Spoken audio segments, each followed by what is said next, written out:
اعوذ باللہ من الشیطان اللعین الرجیم بسم اللہ الرحمن الرحیم الحمد للہ رب العالمین والعاقبۃ للمتقین والصلاة والسلام علی سید الانبیاء والمرسلین ابی القاسم محمد وعلى آلہ الطیبین الطاہرین المعصومین الذین اذهب اللہ عنہم الرجس وطہرہم تطہیرا ولعنۃ اللہ علی اعدائہم اجمعین ملعونین من یوم عداوتہم الی یوم الدین اما بعد فقد قال امیر المؤمنین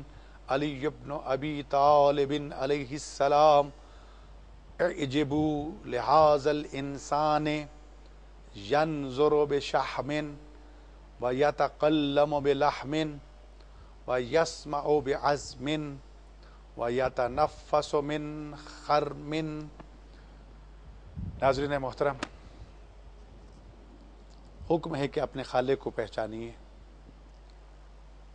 اپنے خالق کو، مالک کو، معبود کی معرفت حاصل کریں۔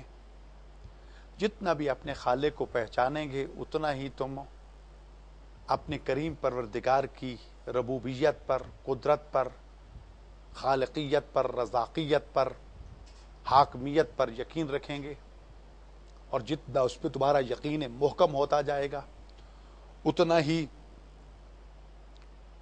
تم کمال و عروج کی منزلیں طے کرتے جاؤ گے، اور خدا کی پہچان کے لیے پوری کائنات اللہ کی نعمتوں سے، اللہ کی نشانیوں سے، اللہ کی آیات سے بھری پڑی ہے۔ ان نباتات کو دیکھیے، جمادات کو دیکھیے، پھولوں کو دیکھیے، ایک ہی کیاری میں آپ چند قسم کے پھول کے بیج جو ہیں وہ بوتے ہیں، ایک ہی نل سے پانی دیتے ہیں، کہیں سے سرخ پھول نکل رہے ہیں، کہیں سے زرد پھول ہیں، کہیں سے جامنی، کہیں سے نیلے، کہیں سے کچھ رنگ کے، ایک ہی زمین سے مختلف قسم کے پھل پیدا ہو رہے ہیں۔ کسی پھل کا ذائقہ ترش ہے، کسی کا کڑوا ہے، کسی کا میٹھا ہے، ترش و شیرین ہے۔ یہ ساری چیزیں اللہ تعالیٰ کی نعمتیں ہیں، نشانیاں ہیں، آیات ہیں، جن کو دیکھ کر انسان خدا کو آسانی سے پہچان سکتا ہے۔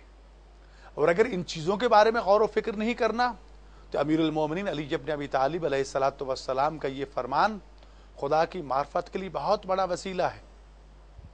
ارشاد فرمایا من عرف نفسہ فقد عرف ربہ، جس نے اپنے آپ کو پہچان لیا اس نے اپنے رب کو پہچان لیا۔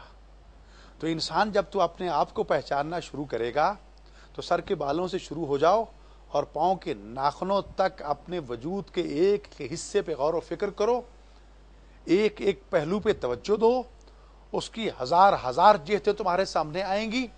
جتنا غور و فکر کرتے جاؤ گے اتنا ہی تمہاری بے بسی اور عاجزی کھل کے سامنے آئے گی، اور قادر مطلق کی قدرت اور اس کی شاہکاری کے عظیم مناظر تمہیں نظر آئیں گے۔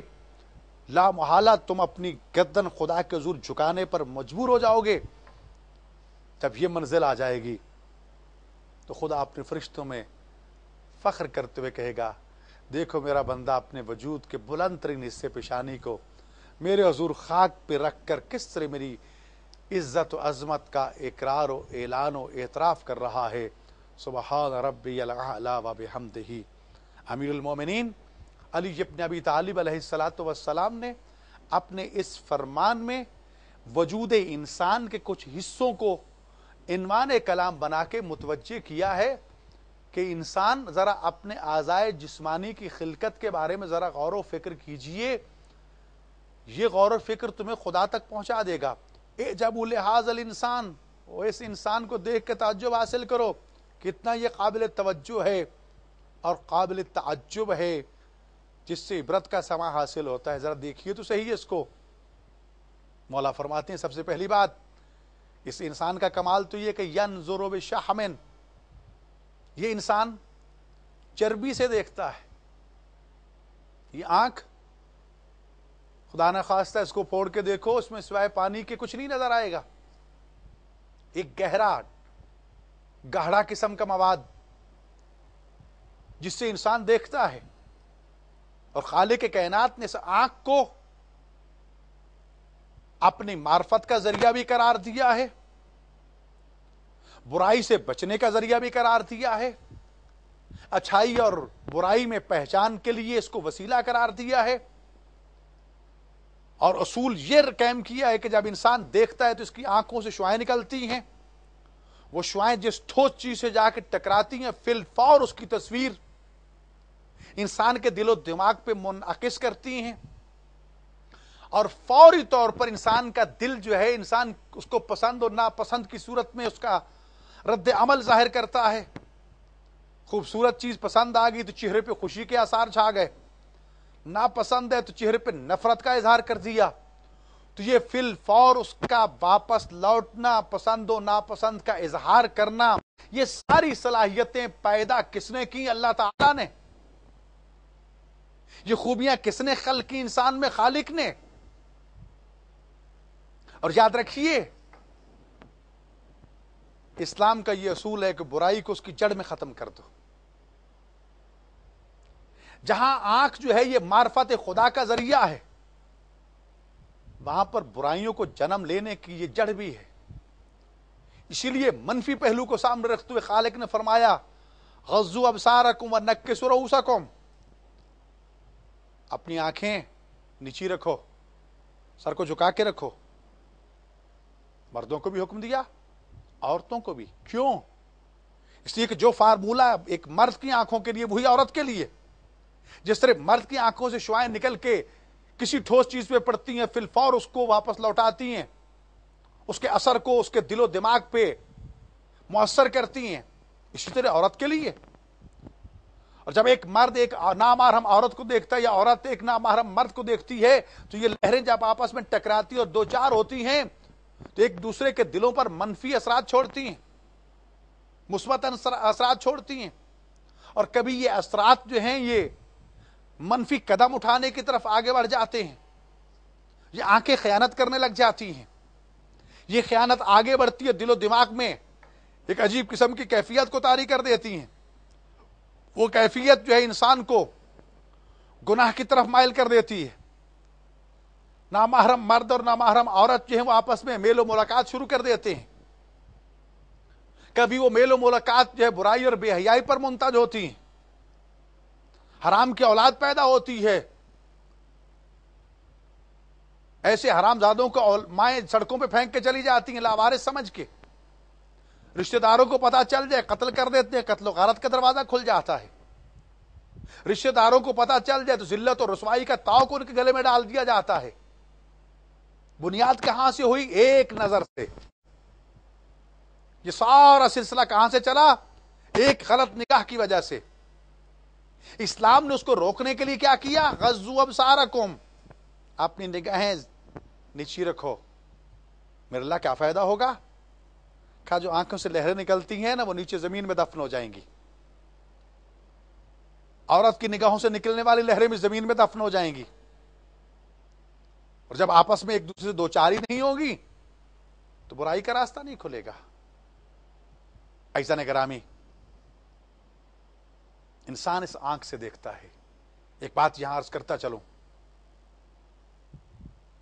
اگر انسان تقوی کا خول اپنے اوپر اوڑھ لے، یہ بجلی کی تاریں ایک ساتھ چلتی ہیں، ایک گرم ہے ایک سرد ہے، پازیٹیو نیگیٹو ہے، ایک اصول اور ضابطے کے ساتھ ان کو اکٹھا چلایا جاتا ہے. لیکن اکٹھا میل ہا میل سفر کرنے کے باوجود یہ آپس میں نہیں ٹکراتی، اس لیے کہ اوپر ان کے خلاف چڑھا ہوا ہے. اگر کہیں اس کو جوڑنا، اگر ایک طریقے سے سلیقے سے ایک نظم کے تحت ان کو جوڑا جائے تو اسی سے روشنی پھیلتی ہے، ٹھنڈی ہوائیں آتی ہیں، کمرے گرم کیے جاتے ہیں، باری بھرکم مشینری چلا کے استفادہ کیا جاتا ہے. لیکن اگر اصول و ضابطے سے ہٹ کے ان کو ملا دیا جائے دھماکے ہوتے ہیں، تباہی و بربادی ہو جاتی ہے. جنریٹر تک پیچھے سے جو ٹرانسفارمر تک اڑ جاتا ہے، سلسلہ آخر تک تباہی و بربادی کا باعث بن جاتا ہے. عین ہی یہی صورت حال ہے عزیزان گرامی. مرد اور عورت اس سوسائٹی کے دو مثبت اور منفی دو روئیں ہیں جو ایک ساتھ چلتی ہیں. اگر ان کو تقوی کے خول میں محفوظ کر دیا جائے تو بے شک جہاں بھی یہ پھرتے رہیں کچھ بھی نہیں ہوگا. لیکن جو ہی وہ خول ہٹے گا اور ایک نظم و ضبط سے ہٹ کر غلط طریقے آپس میں یہ ملیں گے جسے زنا کہتے ہیں, نتیجہ کیا نکلے گا؟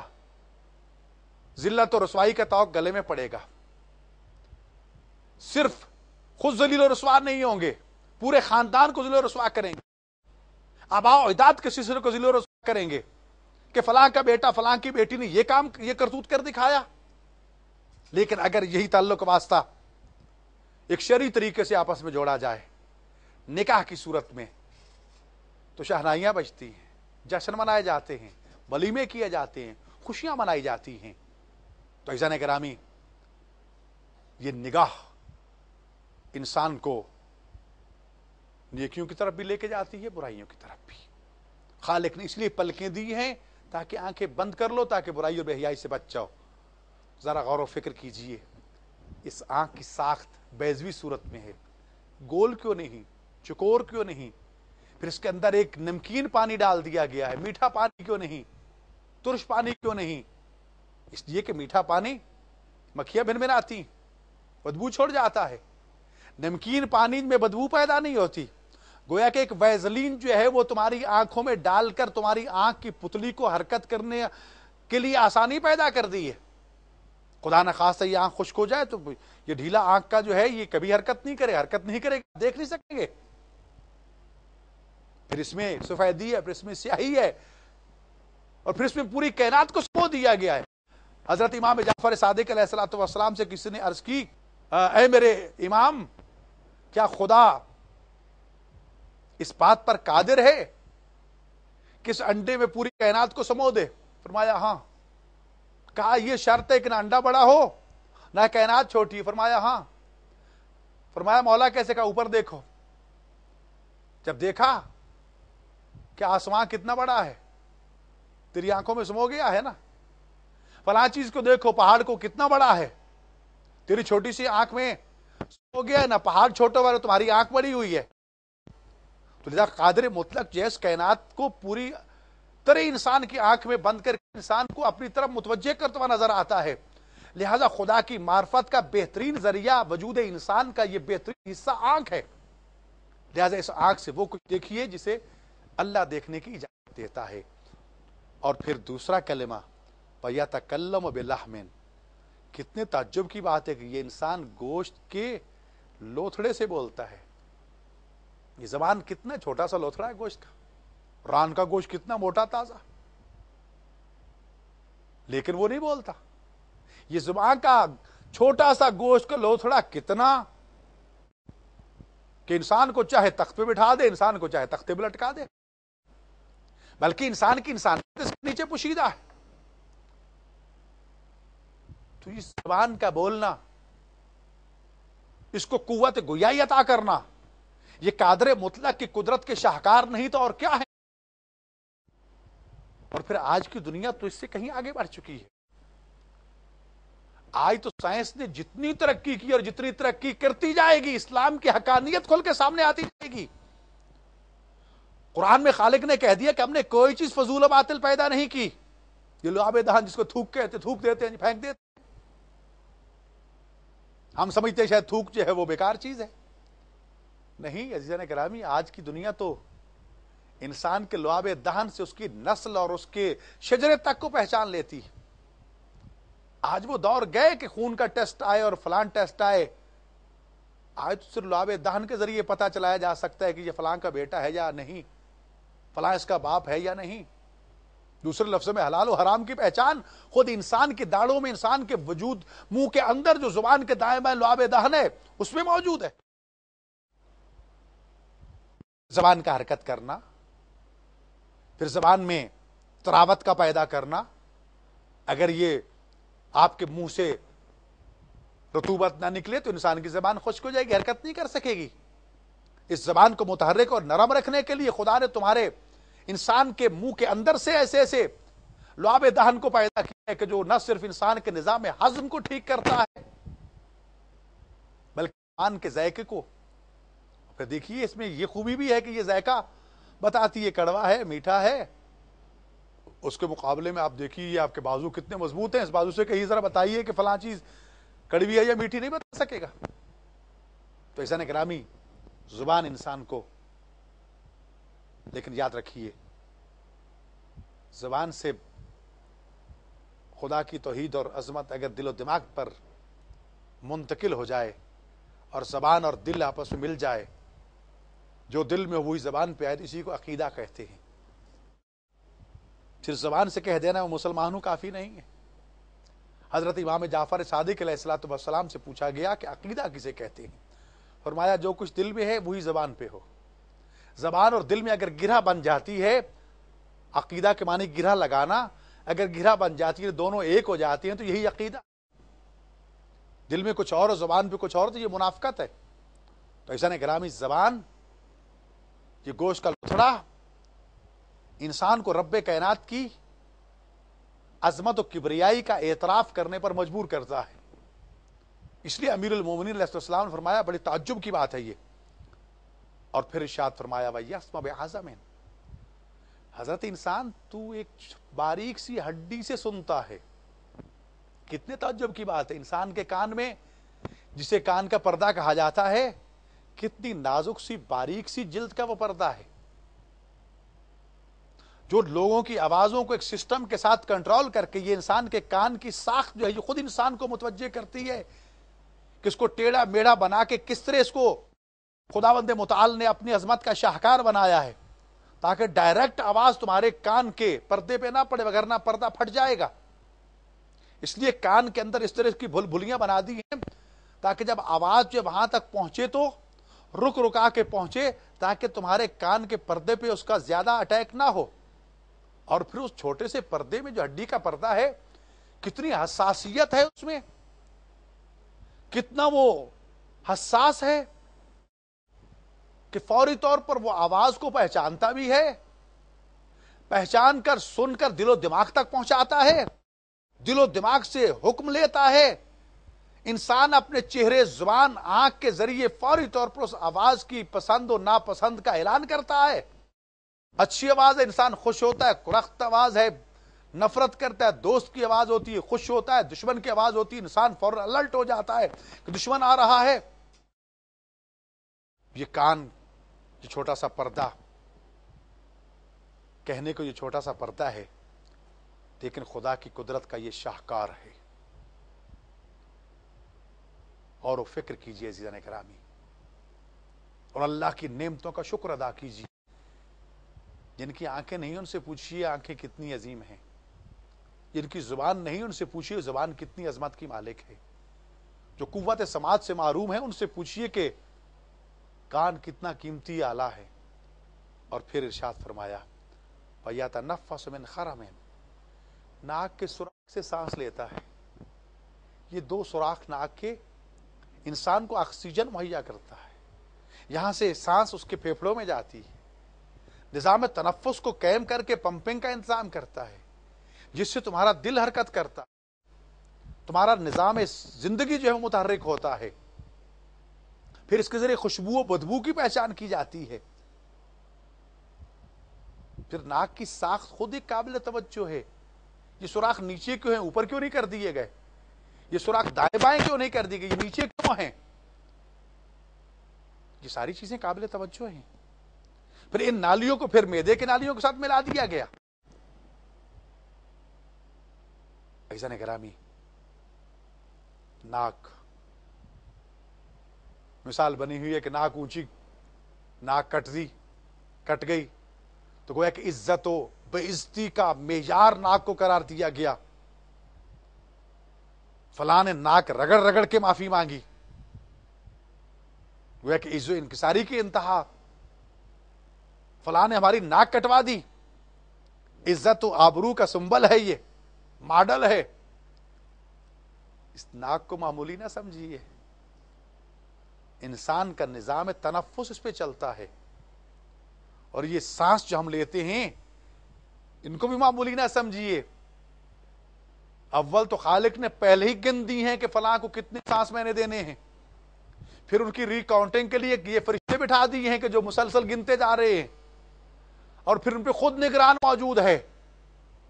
اور اس لیے ارشاد فرمایا امیر المومنین علیہ السلام نے کہ نفس المرء خطاہ الی اجلہ، انسان تیری ایک ایک سانس تیری موت کی طرف تیرا ایک ایک قدم ہے، جتنے سانس لیتے ہو اتنے موت کے قریب ہوتے جا رہے ہو۔ تو عزیزان گرامی، مولا کے اس فرمان میں انسان کی آنکھ کے شاہکار کا تذکرہ ہوا، انسان کی زبان کے شاہکار کا تذکرہ ہوا، انسان کے کانوں کے شاہکار کا، اور پھر ناک کا تذکرہ ہوا۔ یہ ساری چیزیں انسان کے چہرے میں ہیں جس سے انسان کا چہرہ پہچانا جاتا ہے۔ گویا کہ آنکھیں، ناک، زبان، کان، یہ انسان کا وہ شناختی کارڈ ہے، وہ آئی ڈی کارڈ ہے کہ جس سے انسان پہچانا جاتا ہے۔ جب انسان پہچانا جاتا ہے تو ان کے ذریعے انسان خدا کو پہچان سکتا ہے، اور جب خدا کو پہچانتا ہے تو خدا کی معرفت جب حاصل ہوتی ہے تو اس انکساری سے جھک جاتا ہے۔ اسی طرح امیر المومنین علیہ السلام نے ان چند چیزوں کا تذکرہ کر کے ہمیں متوجہ کر دیا کہ انسان اپنے وجود کے باقی حصوں کے بارے میں غور و فکر کیا کرو۔ یہ تیری چوڑی چپٹی پیشانی، اس پہ یہ شکنے، پھر یہ آنکھوں پہ ابرو، پھر یہ پلکیں، یہ سب کچھ کیوں؟ کہا اس لیے کہ تمہاری آنکھ بڑی نازک ہے، بڑی حساس ہے۔ حضرت انسان تیرے جسم سے نکلنے والا پسینہ تو اتنا زہریلا ہوتا ہے جس سے تجھے خود بدبو آنے لگ جاتی ہے، اور اگر خدا نہ خواستہ یہ پسینہ تیری آنکھ میں چلا جائے تیری بینائی کو ختم کرنے کا باعث بن سکتا ہے۔ ہم نے اس پسینے کو دائیں بائیں بکھیرنے کے لیے تیری پیشانی پہ شکنے ڈال دی ہیں تاکہ یہ دائیں بائیں بکھر کے تیری آنکھ کو بچا لے، اور اگر پھر بھی یہ کہیں گرنے لگے تو ہم نے یہ آبرو دے دی ہیں تاکہ تیری عزت و آبرو بھی برقرار رہے اور تیری آنکھ بھی اس زہریلے پانی سے بچ جائے، اور اگر کوئی قطرہ اور بھی آگے بڑھ جائے تو یہ پلکیں دے دی ہیں۔ تو گویا کہ اس آنکھ کے نفیس مزاج انتہائی نازک حصے کی حفاظت کے لیے ساری چیزیں بنا دی گئی ہیں، اور پھر اس پیشانی پہ انسان کی خوشبختی اور بدبختی کو لکھ دیا گیا ہے۔ غر المیامین، جو روشن پیشانیوں والے ہوں گے روز قیامت دور سے پہچانے جائیں گے۔ غر المحجلین، کہ یہ علی والے ہیں، یہ علی والے ہیں۔ ہم الفائزون، یہی کامیاب ہیں، اور جن کے چہرے سیاہ ہوں گے دور سے پہچانے جائیں گے کہ یہ جہنمی ہیں، دشمنان آل محمد ہیں۔ خدایا ہمیں اپنی معرفت عطا فرما، قادر مطلق ہمیں صحیح معنوں میں اپنی پہچان کرنے کی توفیق اور سعادت عطا فرما، اور معرفت کے ساتھ اپنی عبادت اور اطاعت کی توفیق عطا فرما۔ ائمہ اہل بیت علیہم الصلوۃ والسلام کے فرامین کو مشعل راہ بنا کر ان پر عمل پیرا ہونے کی توفیق اور سعادت عطا فرما۔ والسلام علیکم ورحمۃ اللہ۔